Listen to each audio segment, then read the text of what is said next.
How do you open a movie that's the culmination of 18 other movies over 10 years? How do you build even more anticipation for something that people have been waiting for ever since that creepy grin at the end of the first Avengers? Like this.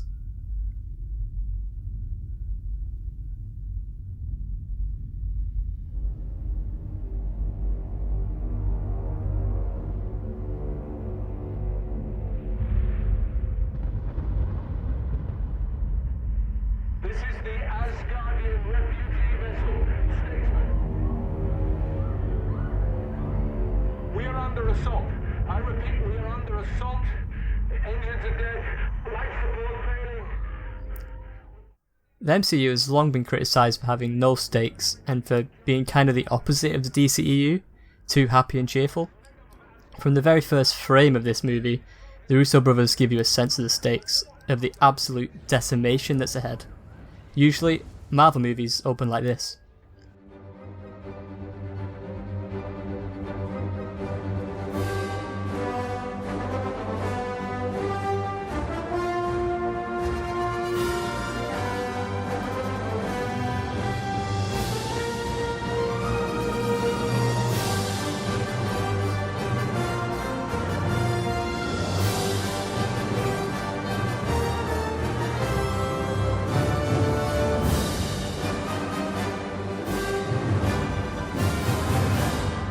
This movie opens with silence, except a faint SOS beacon from the Asgardian ship, which ties back into the plot later on when the Guardians show up and rescue Thor. You feel the dread. Everything you usually expect from a Marvel movie is gone. You actually sit in the cinema, and for the first time ever at the start of one of these movies, you do feel dread. And this is less than a minute into the film, for God's sake. So, we're past the first few seconds, okay, surely Marvel are going to give us a cheerful scene to balance that fanfare out, right? It's the MCU after all. There's no real stakes here. Nope. We fade to the Asgardian ship being torn apart, the SOS call is still going on. He's literally saying at this point there are families on board. This shit is pretty dark. The first thing we see is Heimdall, looks like he's been stabbed or something. It is fine, he's a fairly big character at this point, and Idris Elba is a big name, no way Marvel will bin him off here. Anyway, there's bodies everywhere. Ebony Maw opens the movie with a lovely parting message to the dying Asgardians. He's literally walking through a room of bodies at this point as he's delivering this menacing dialogue. And this guy isn't even the big bad, he's one of the underlings. Everyone talks about how Thanos is such a great villain with somewhat justified motivations. This little monologue here from Maw sets the foundation for that. Listen to what he says here.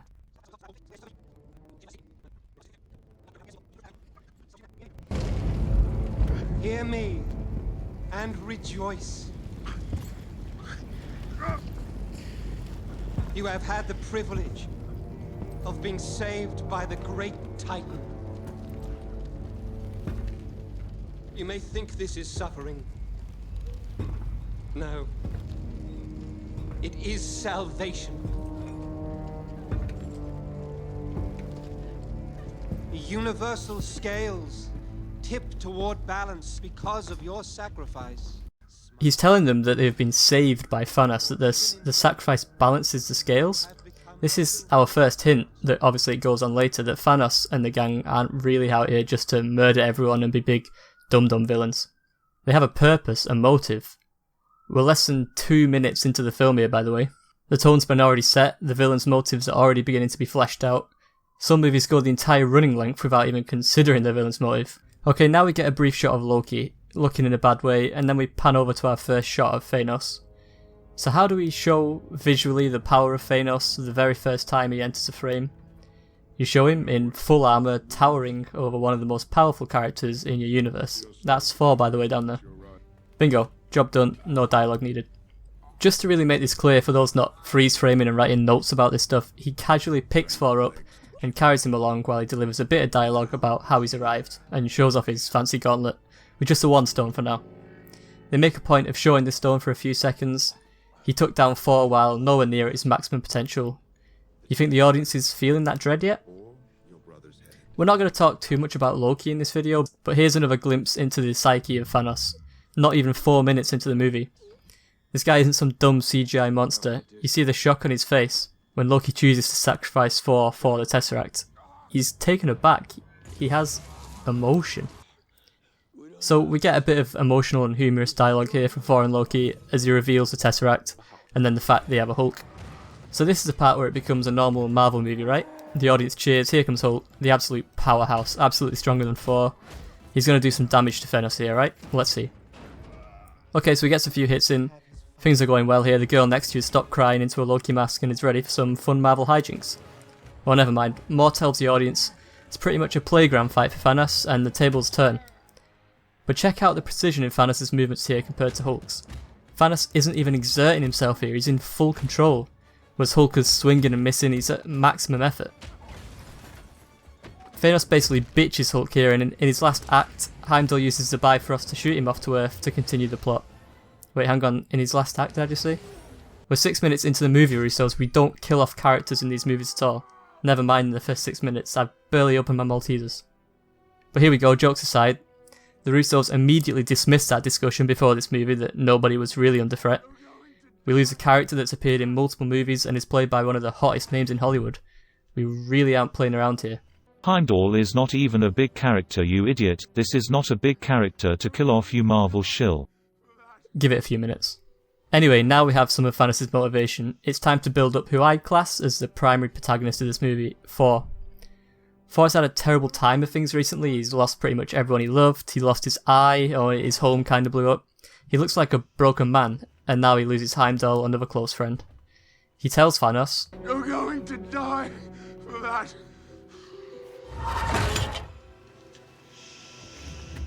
and his arc in this movie begins. We get a bit of exposition here as Thanos literally crushes something the rest of the movies have built up to be an artifact of ridiculous power. If you hadn't already figured how powerful Thanos is, they're basically beating you over the head with it at this point. Ebony Maw is just letting Thanos and you guys know that nobody has ever been this powerful before. Nobody's wielded 2 Infinity Stones at once. Thanos tells the Black Order to head to Earth to track down 2 more Infinity Stones, and we get some classic Loki smooth talking here. It's pretty obvious to the audience straight away that he's playing a trick. We've known this guy for years at this point, but that doesn't remove the tension, it adds to it. If Thanos catches him out here, it's a big yikes, we've already lost one character. The camera pans down to reveal Loki's dagger, and we see Thor's concern. If you weren't already worried, you kind of are now. Thanos, showing off his new piece, stops Loki as he tries to attack. We immediately get a sense of the new power Thanos possesses, and it becomes an even bigger threat.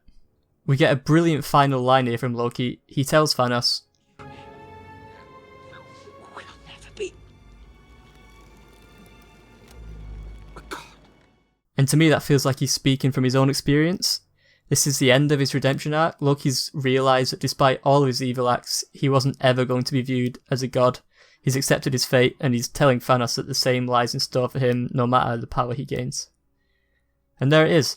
If Heimdall wasn't enough for you non-Marvel shills, we lose Loki, a beloved character, before the movie even hits the 10-minute mark. Any argument about stakes at this point is gone. Any criticism that the MCU can't be dark has been wiped away within the opening 10 minutes of this movie. This followed by an incredibly important and almost meta line from Thanos. No resurrections this time. He's not coming back like he did in Thor 2. He's gone, and these stakes are real. So these opening 10 minutes alone make every action scene from this point meaningful, and with high stakes. If we can lose a character so soon, we could lose somebody at any point. It's genius, really. The classic MCU formula has been spun on its head in 10 minutes. The last thing I want to mention in this scene straight after, it links what we've just seen with our heroes on Earth, and what Bruce says here tells you how this film's going to be. Thanos is coming. He's coming.